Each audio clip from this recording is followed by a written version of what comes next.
Welcome to our YouTube channel, YouTube TV, the Eastern Gate TV, your number one TV yenye inakufunza, inakuelimisha na zaidi ya yote inakufahamisha vitu vingi maishani.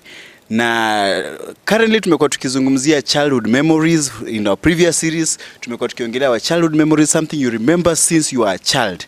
And today we have one of our guests.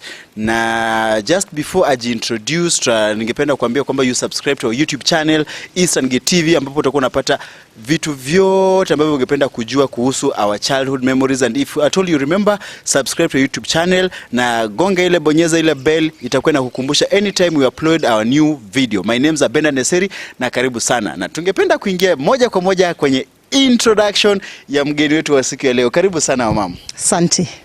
Labda tu ungependa kujitambulisha kwa mpenzi mtazamaji ambaye anakutazama kwa sasa. Jina lako ni nani? Unafanya nini katika society? Na umezaliwa wapi? Kabla tuingie kwa moja kwa our childhood memories. Asante sana. Grace Njogu. Born in Nyeri County. Madera constituency. Pleasantry, I'm a teacher, specialized in special needs education. Special needs education. Special needs education. Okay.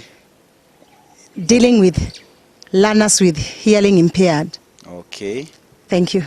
Asante sana, unafanya kazi nzuri kwa society, na tungependa kwenda moja kwa moja kwa childhood memories. Najua wewe sasa hizi uko na so many childhood memories ambazo unakumbuka tukiwa mdogo, na ningependa tuanze moja kwa moja. Ile siku ya kwanza ambayo ulizaliwa, ukaanza kukua, ukaanza kujifahamu wewe ni binadamu, wewe ni mtu fulani. Kuna childhood memory ya kwanza ambayo unakumbuka kabisa katika maisha yako? Yes, but not many. Kwanza, I'm the second born of the family. Okay. The first daughter. And I very well remember that when I was very young, we used to stay with my grandmother and my mother in the same house. I used to love my grandmother so much because she used to cook a lot of mokimo. Nemaanisha ulipenda sana mokimo. Yes. And that one made me love her so much because every time I learn out of the house, coming back, there's mokimo there. Going back again outside to pray with my friends, there's food there. So I used to love her so much. And then I grew up to 3 years. That is when my third born was born. I just realized that my mom has gone. The second day, there is a child there. There's another child. Then I was just asking my mom, from where did you get the child? Na ile experience ya kuona akona yeye ni mjamzito na ukajiuliza kitu hii ni nini? I didn't see it. Hata kama alikuwa nayo, those days I believe we didn't know what is pregnancy or what is what. And mind you, I come from Tumutumu village, and the hospital is just next to our home. So I was asking my mom, Mama, you went to Tumutumu ukanunua mtoto. Kwa nini hukununua kijana? Because I'm a girl, I thought she was supposed to bring a boy. Because she bought me as a girl, she could have bought a boy, but she brought a girl. That you have a brother. So I grew up. I remember my dad training me how to write ABCD. Because when I went to standard 1, I knew how to write my name. I knew how to write 1 to 50, and I knew how to write ABCD up to Z. Coming to that, so you learned how to write numbers even before you went to school, your name. Exactly. So now, do you remember your first day in school, the memories, the events that occurred, your first day in school? Can you remember even the teacher, your first teacher in school? Yes, the first day in school. Because ulienda shule ni kama ulikuwa unajua almost. I knew everything. In fact, my dad used to teach us how to write, how to read. Was he a teacher? He wasn't, but he was learned. Okay. And he liked education so much. So the first day, the experience was immediately you enter, you are to be admitted. You must touch your ear. You had to do like this. Like this. I was very short. It was quite an experience. I was very short. So my cousins and the others were just telling me, Njogu, hutashukuliwa. Weka mkono tuone. Na weka mkono inafanya hapa, inafika hapa. Hao walikuwa washa kugeji mkiwa nyumbani even before you go to school.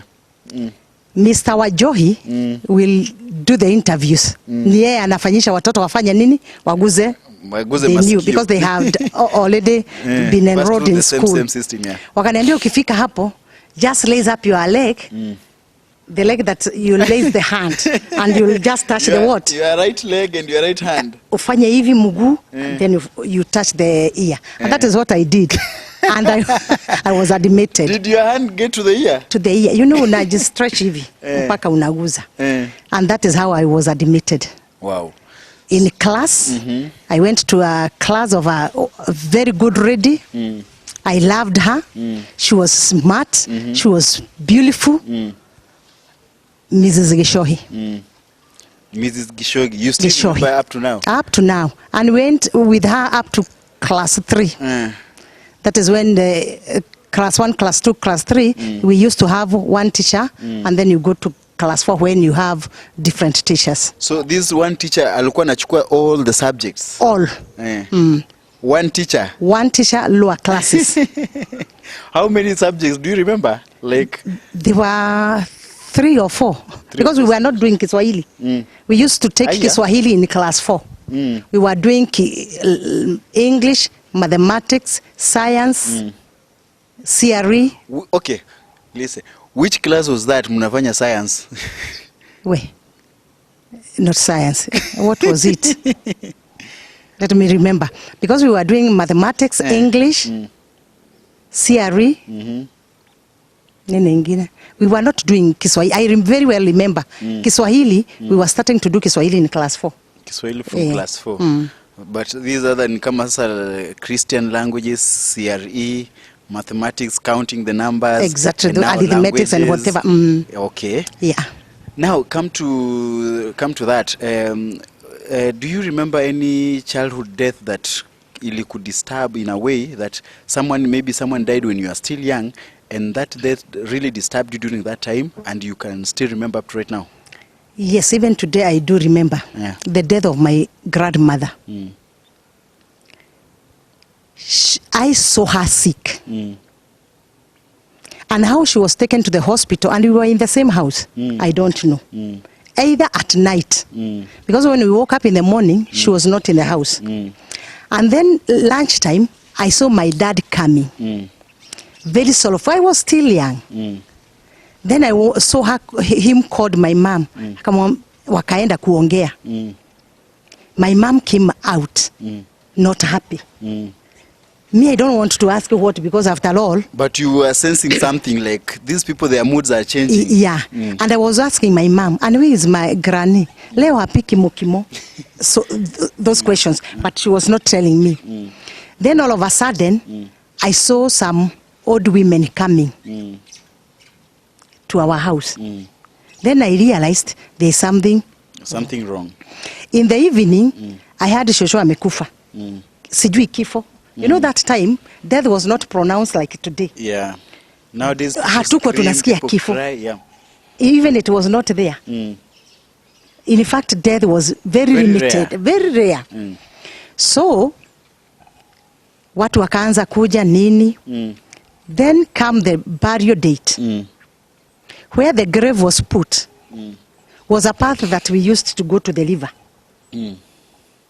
Hapa na hii ndio njia ya kwenda kwa maji. Kuchota maji, yeah. That thing really disturbed me. She's buried. We are going to use this route to go to the river. Every day. Every day. With the 5-liter jerrycan. I used to close my eyes, land to the river. Then come where the grave is. Close my eyes.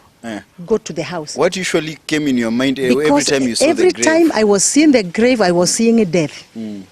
And it really disturbed me. And it really scared you. And it really scared me. Because I hated that path. I was even asking my dad, why don't we change the route to go to the river? Nasia, I was not telling him the reason, but I was scared. You're very scared. Nilikuwa nafika hapo tu, naona tu shosho, naona tu vile nimeona amewekwa kwa jeneza, which I have never seen, and it really disturbed me so much for a very long time. Wow, that's so touching. And talk about the products we've been using. Okay, things have been changing by the season. Every now and then things have been changing. Is there that one product that you remember you used to use so many times, so many years ago, and right now ukienda kwa maduka zetu hizi you can't find it? Like a product that maybe you used to love it, maybe it's food, maybe it's just a product. Yes, we used to have Eriot bread. What is that? Oh, Eriot, the original Eriot bread. The bread was so sweet, very sweet. Was it sliced or it was just the buffalo the thing? buffalo thing? But it was very sweet, and I've never, these days, many years ago, I've never met it.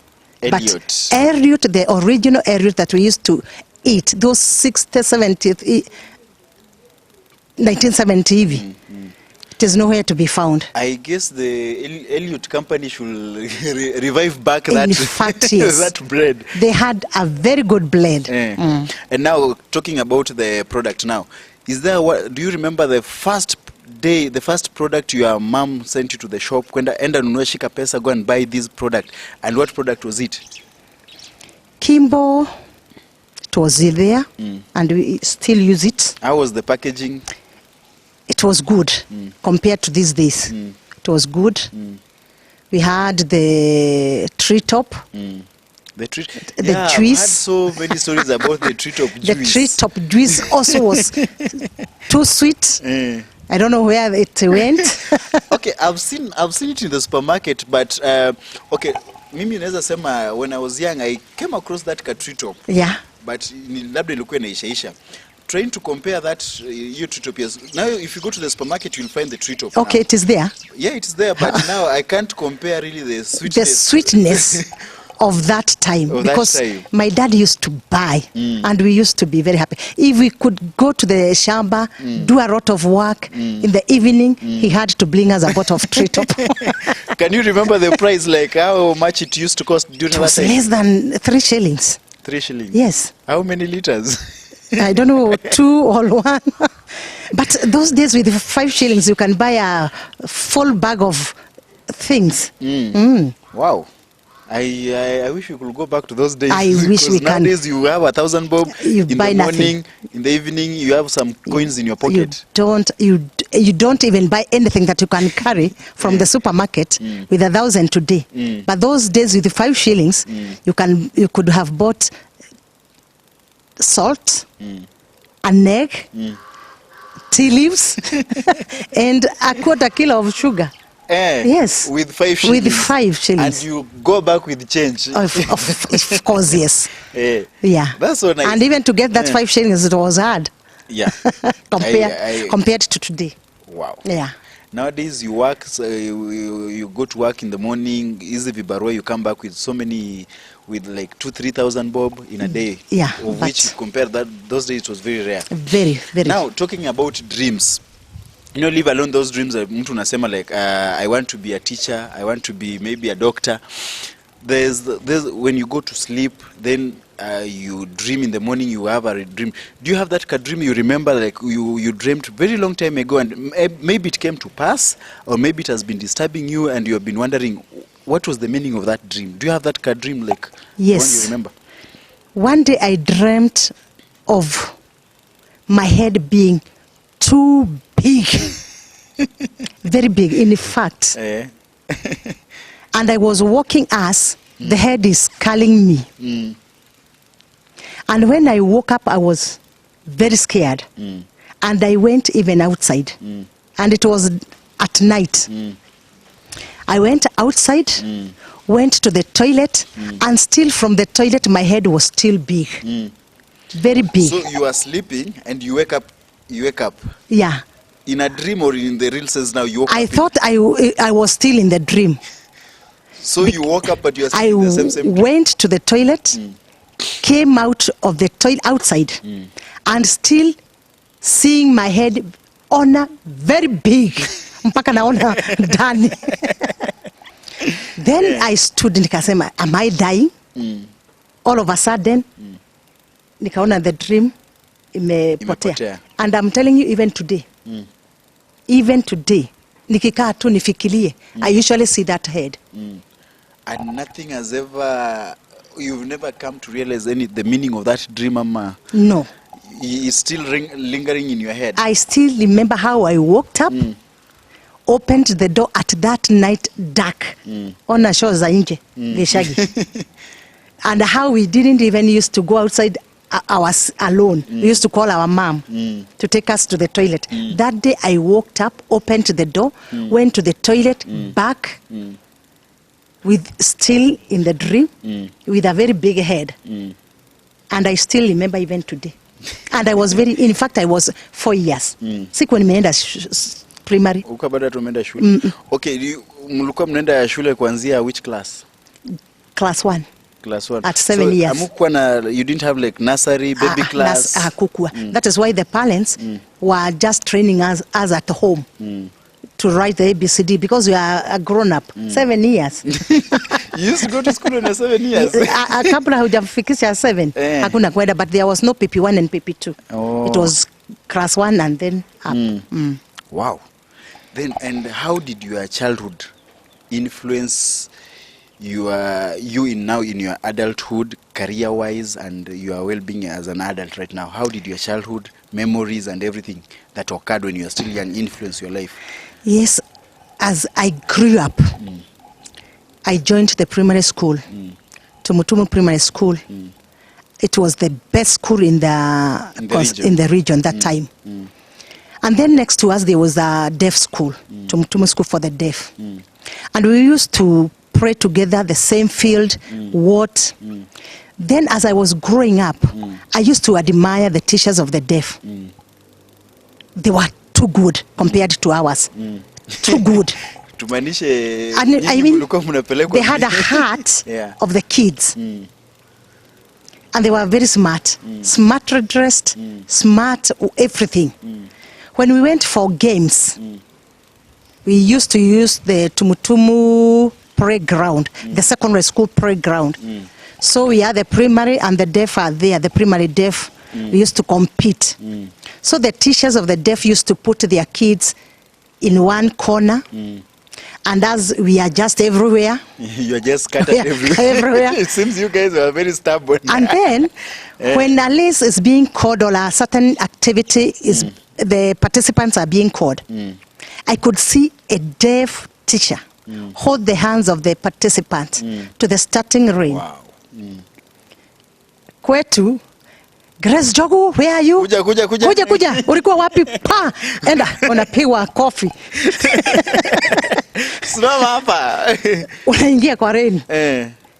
This deaf teacher will walk with the kid around the field mpaka amalize. Hata kama ako mwisho, atamshagiria. Wewe tukua mwisho. Hata if you are written the next race, you are disqualified. Wanatafuta mtu mwingine huko. So I was telling God, I would like to be a teacher of the deaf. One thing, they are well paid. That is what I knew. Because they were smart. They are very well dressed. They are well dressed. And they are behaving in a manner to show that ni wazuri. So I was telling God, Mimi, I'll be a teacher of the deaf. Unfortunately, my father wanted me to be a nurse. Because PCA, nurse, the Tumutumu hospital, were giving us chances. Ukifanya mzuri form 4, you get a chance to be a nurse, in their college. Because giving back to the society. So my father knew it was easier to be a nurse than to be a teacher. Because he didn't know where can I go for an interview or a college or what. They really knew about nursing. Even my former brother was a nurse. So I told my father, no, I don't want nursing. I want to be a teacher. My father was asking me, from how do we go about it? But thank God, one of our neighbors knew more about teaching and what have you. He was a teacher, and I honor him so much. He used to be a teacher at Dururumo High School. Dururumo High School. And then he visited.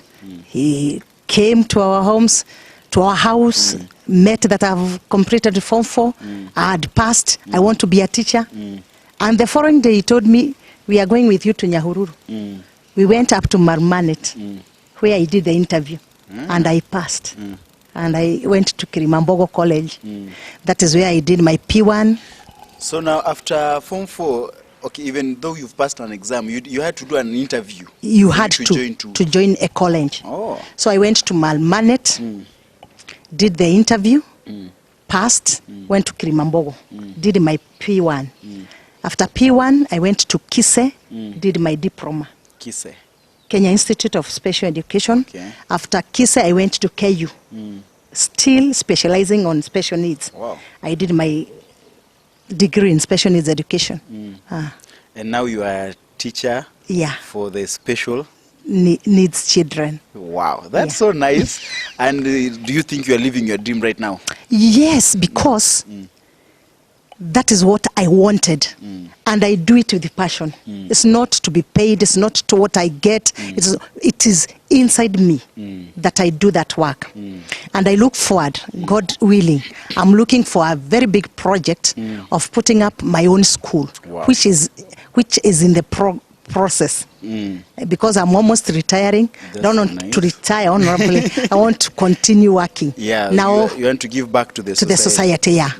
So maybe there's someone who's watching you right now, and maybe they also have passion with things to do with the special education. Yes. What is a good advice can you tell that person right now who is watching you right now? Yes, for the many years that I've been in the special needs, I've seen parents having denial to accept their kids because they are born deaf, they are born maybe with autism, maybe with blindness. I would like to tell them that they're the best kid that God gives us because they are able differently. And if taken to school, they can be people who can depend on themselves in the future.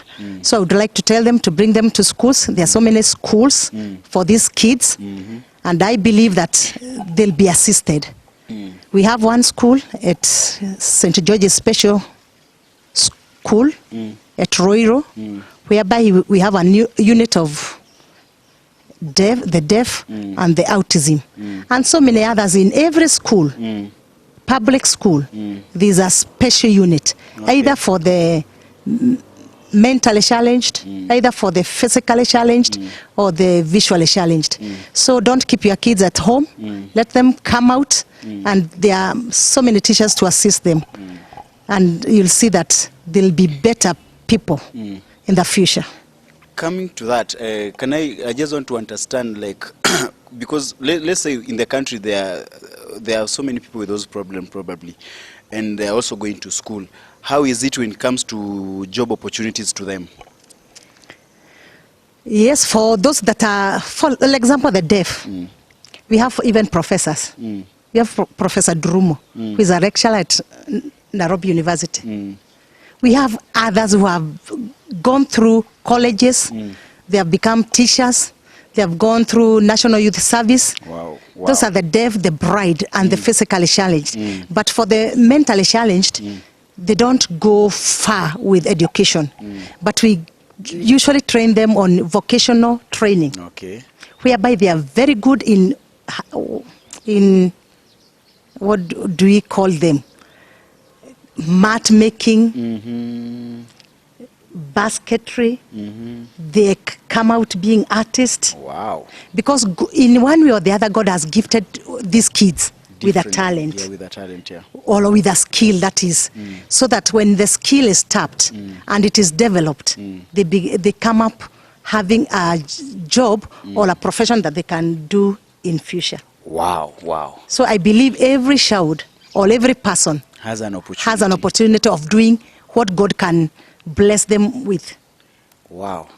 That's so good. I never knew that, and I guess someone somewhere has learned something about that.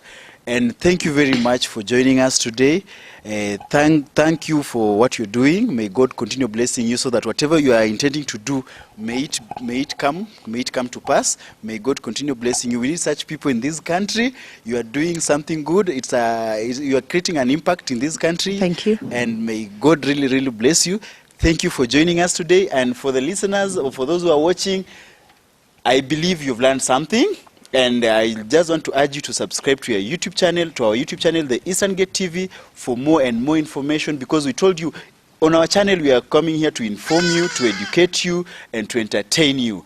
Thank you very much. Continue subscribing. Until next time, bye-bye. I'm your host, Ben Aneseri. Thank you. God bless you.